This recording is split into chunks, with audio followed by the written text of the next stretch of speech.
Today, Rupert finds an unusual traveling machine and takes off in Rupert and the Unknown.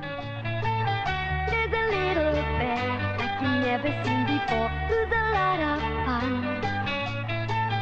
Children everywhere grow to love him more and more. He's the number one.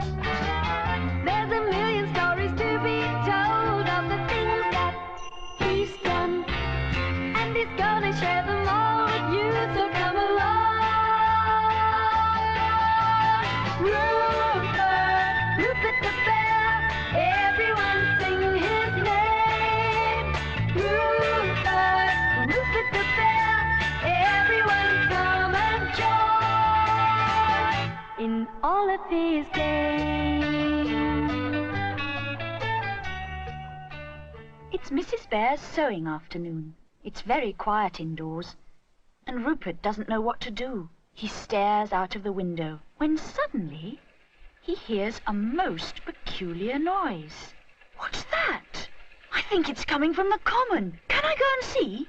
Yes, dear, says Mrs. Bear. But do be careful. But Rupert doesn't even hear her. He's too busy tracking down the noise. It seems to be all over the common. He stands very still, listening carefully.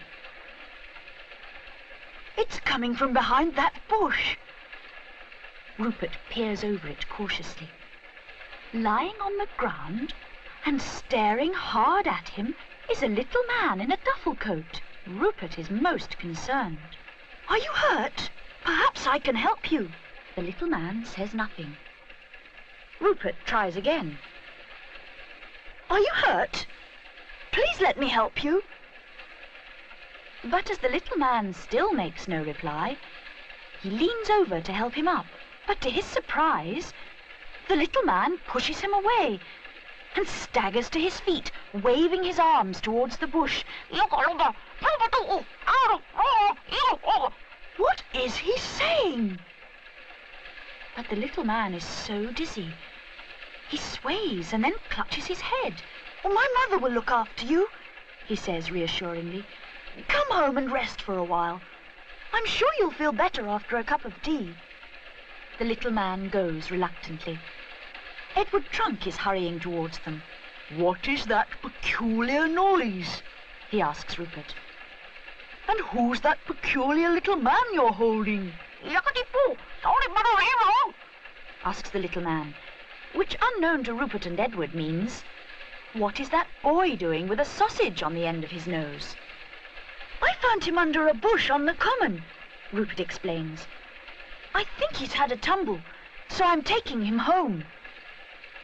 I'll help, says Edward, and all three stagger up the garden path. Why, Rupert, who have you brought home this time? I don't know, but I think he must be hurt. Can you look after him? I'm sure he's left something important behind. Edward and I'll bring it back in my chariot. Mrs. Bear looks sympathetically at the little man. Now sit down and rest for a while, she says. Rupert looks down and sees a knob sticking out of the bush. What's that? He cries, leaping out of the chariot, and he seizes hold of it. Pull, Edward! Heave! There's a crashing of bushes, and Rupert and Edward fall backwards, holding the knob. We've got it halfway out, Edward. One more try. They both get up and drag it free of the bush. I wonder if it floats or flies, cries Rupert Bear in great surprise. Rupert is very curious. He's never seen anything like this before. We'd better take it back to the little man. Oh, you mean Mr. Ogg? How did you know his name? Rupert is astonished. I don't, says Edward. I just made it up. I must say it suits him, chuckles Rupert. They push and shove the machine until it's perched precariously on top of Rupert's chariot. If we sit inside the machine, I can just reach the controls, says Rupert, and they both climb in. The mast is crackling more than ever, And from somewhere inside the machine, they can hear ding, ding, ding. They're both so busy trying to find out what is making the noises that neither notices that the strange craft is taking off, leaving the chariot behind. How did that happen? Gasps Rupert. Perhaps I can catch hold of a branch, Says Edward. Keep still, you'll have us both out. The airship gains speed and height, and it's soon floating high over the countryside. Now they can see the sea far below. They're flying so fast and so high, it's cold. Rupert's ears are frozen, and so is Edward's trunk. All of a sudden, they're aware of a new note as the airship starts to descend. There's a castle ahead. The airship is flying straight towards it. Edward shouts, We're going to crash! There's a flash and silence. Rupert peers over the side. We haven't crashed at all. Look, those masts must be magnetic. But Edward just nods. He hasn't recovered yet. A door in the turret opens, and out runs a little man. He looks just like the little man they left behind, except that he's dressed all in black. Why, it's another Mr. Ogg, Cries Edward. Please help us. The second Mr. Ogg goes towards the knob and switches a switch on the turret beside it, and the airship floats gently down onto the balcony. I expect you're wondering what we're doing here, cries Rupert. But we tried to take the airship to the little man I found at home, and it flew away with us instead. But the second Mr. Ogg shakes his head.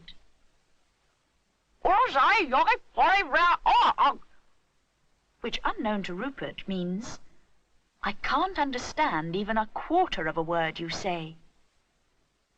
He beckons, and they both follow him through the turret door into a large room. Rupert and Edward just stop and stare. What are those machines doing there? The man in black just shakes his head, for he can't understand a word that's said.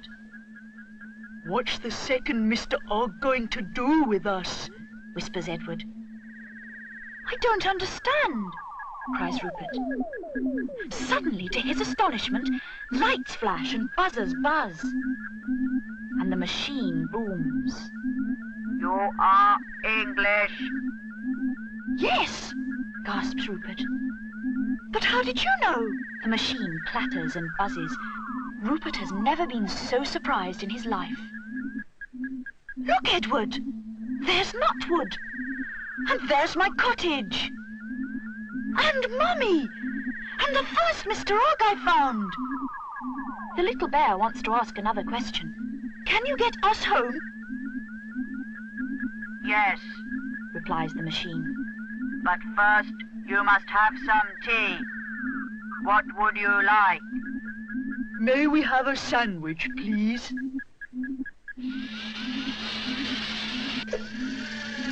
Rupert and Edward are delighted. They haven't had their tea like this before. Please sit down and enjoy your tea, Booms the machine. while I make some calculations for the return journey. Edward and Rupert look around them. What a lot of machines there are. The second Mr. Ogg finishes his calculations. He beckons, and they return once more to the airship on the turret balcony. Where's the second Mr. Ogg? Isn't he coming too? Asks Edward apprehensively. There he is! Rupert is delighted. The airship rises gently into the air, and the crackling starts again. But Rupert and Edward are much happier this time, because Mr. Ogg has switched on a heater, and they're going home. There's Nutwood! Cries Edward happily.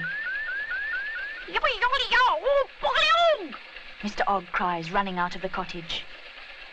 Mrs. Bear is most relieved to see them both safe and sound. I'm glad that you're no longer lost. But where have you been? But when they look round to show her the airship, it's gone. And they can't tell her where they've been, because they don't know.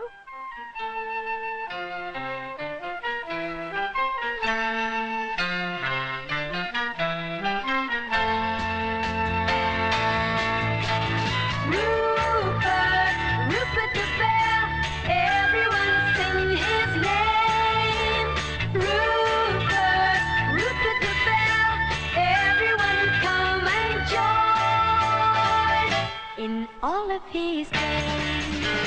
Rupert, Rupert the bear, everyone come and join in all of his games.